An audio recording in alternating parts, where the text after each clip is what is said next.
Hello guys, kumusta? For today's video, magwa-varnish tayo at i-finish natin ang table na ginawa natin.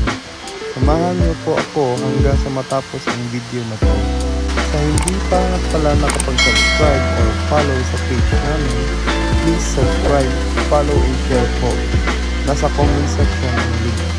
Special request ni client na lagyan ng metallic black epoxy resin ang lahat ng butas ng acacia wood.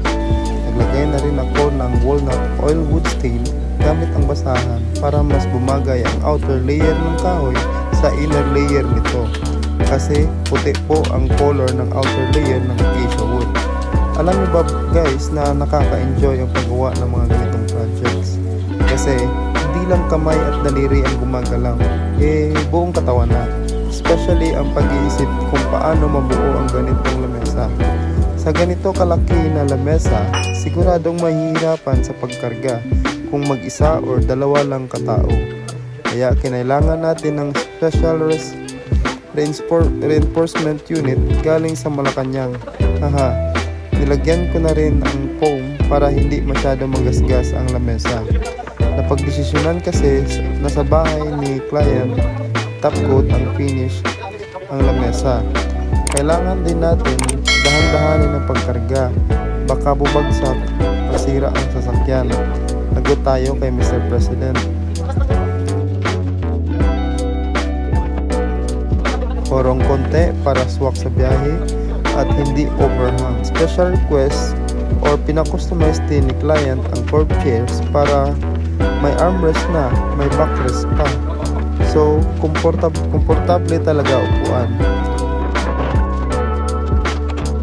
Kaya go na, makaumulan pa sa mainit na panahon ng Jensen.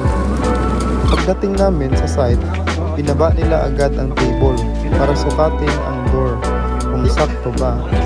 Yun swak na swak. Parang sinadya ang lapad ng door para sa lapad ng table.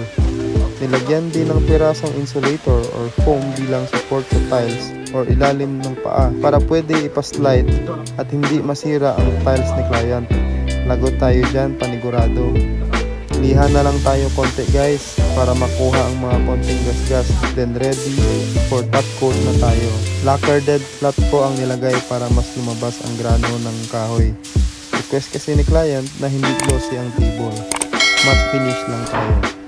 Pagkatapos ng top coat natin, ipadry lang sandali, then lagay ng mga upuan para makita ang finished product natin. Yan guys, pinawisan tayo ng maraming singhot.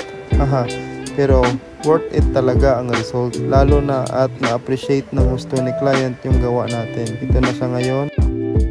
Thank you for watching guys. Please follow our page and subscribe to our YouTube channel, J&R Woodworks.